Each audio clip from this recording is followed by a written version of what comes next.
I remember quite clearly when I first saw the woman that was going to be my wife. I couldn't take my eyes off her and I was absolutely struck by this stunning woman. An attempt to strike up conversation with her went nowhere, partially since my face was covered in face paint at the time. But that's a story for another time. My point is, sometimes we are awestruck by something or someone and it's difficult to get that out of your mind, whether attainable or not. This was me the first time I saw the Marin instrument Skin Diver, and in particular this white one. Skin Divers is my favorite type of watch. I just think they are the perfect combination of size, height and robustness. My other recent such purchase is a Seiko SPB 143, and again it's a perfect fit in all of the ways for me. With this Marin Instruments one, I actually can't quite point out what it is exactly that makes it so incredibly attractive to my eyes. But I'll have a go at detailing all these things, including its flaws to you today, and perhaps you'll share my opinion at the end of this review. For the record, I bought this and it's my own watch. This is not an homage and is also not completely original. It's more a bit of a greatest hits compilation, with some modern and genuinely interesting elements thrown in. Like take for instance the bezel with its unique 1 to 15 minutes treatment and a 60 click rather than a 120 click approach. It's a gutsy decision since on paper, adding a long white worm to the bezel rather than a classic outline with numbers would be a risk for a small unknown brand. Before we get stuck in, this watch was teased in late 2021 and it took quite some time to deliver on pre-orders. And in particular this white one was sold out or coming soon for a long time. But as of right now, the black, white and even a brushed steel version is available. So this is not more YouTube unobtainium nuisance reviews. It is available right now, or at least as I'm creating this review in October 2023. But it has been available for about 6 weeks now. Link is in the description and I'll discuss price a bit later. So if you're ready to share my financial pain of yet another watch for the collection, do stick around.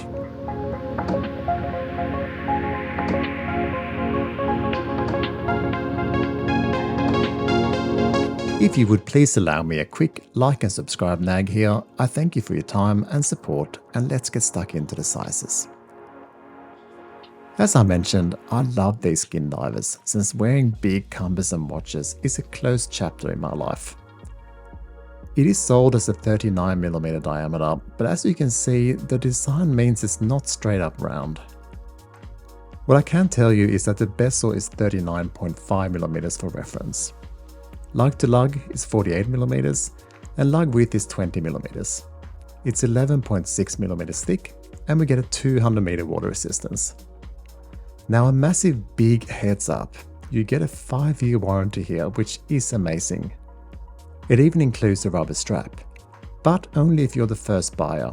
It's not transferable. And this is a pretty good incentive to buy direct and not secondhand. Not that you'll find any secondhand ones anyway. The dial is just gorgeous, and I don't know what it is about this logo that attracts me so much, but it's just beautiful and not shouty with a slight choice of typeface. The name Marin makes sense too for a dive watch. At just above the 6, we get some more print pointing out some things, and again, this could be too much, but damn it if this doesn't also look great with a throwback cursive typeface for the water resistance. I'm not normally a huge fan of loads of unnecessary print, but it just looks good. Long-time viewers know that I'm not a fan of date complications, but this one is at least color matched and not an eyesore, so I'll let it off. The printed indices are filled with different types of lume, so square at 6 and 9 and a triangle at 12, and I'll return to the lume application a bit later. The dial itself is a matte white and is really good overall, but I have found some marks around the 7, which does displease me a tad, but again you cannot see this unless under loupe or a sadistic macro lens, so the reality is that this is the one and only time I will see this. The superfine print on the rehort is perfection all around, but if I had to be again ridiculously pedantic, it's not quite flush on the left hand side of the dial.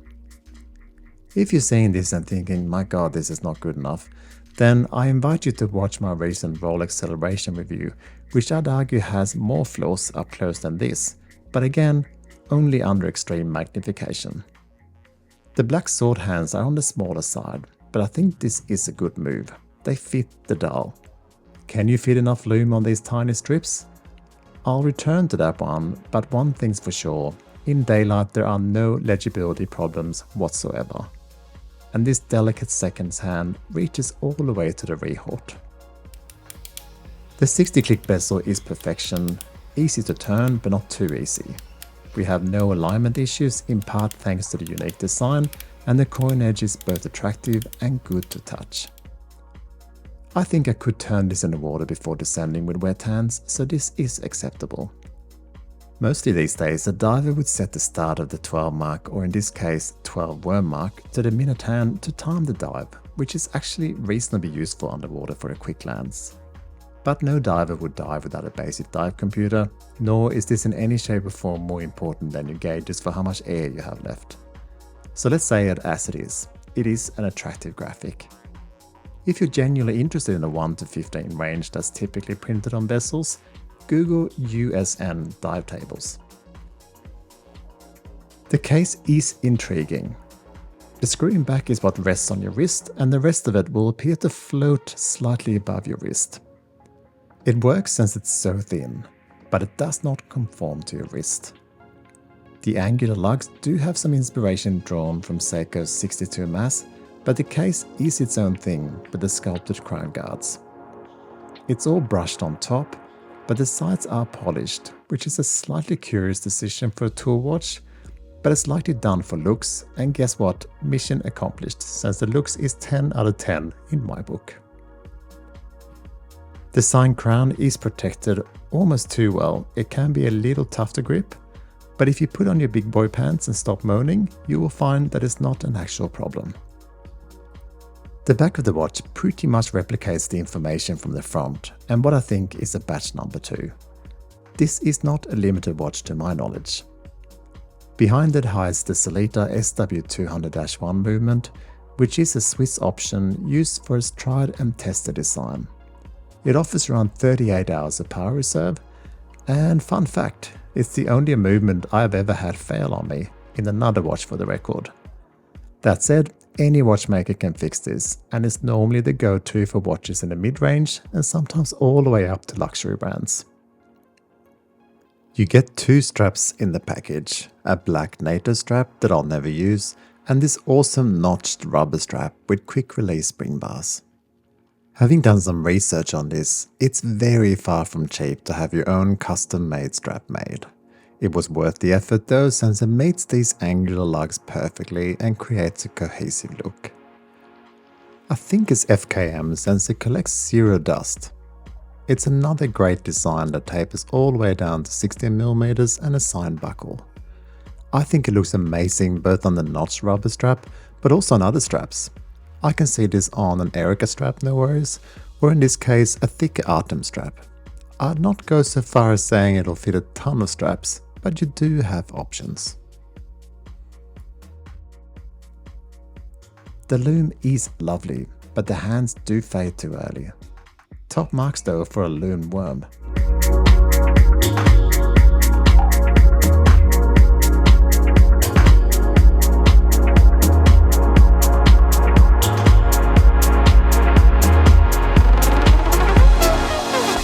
The research and development that went into this, an actual unique design that doesn't just look like something else, has come at a price, and that price is $1,150 US. That is slightly above most micros, but it's below or on par with other mid-range watches from the Swatch Group, Oris, and upper-range Seiko watches, all with same or similar movements. In my opinion, it's worth it. I mean, look at this thing and tell me it isn't stunning with its unique case, beautiful dial, fun bezel, and custom-made rubber strap. And even if all that leaves you lukewarm, Justin hasn't exactly struggled to move them.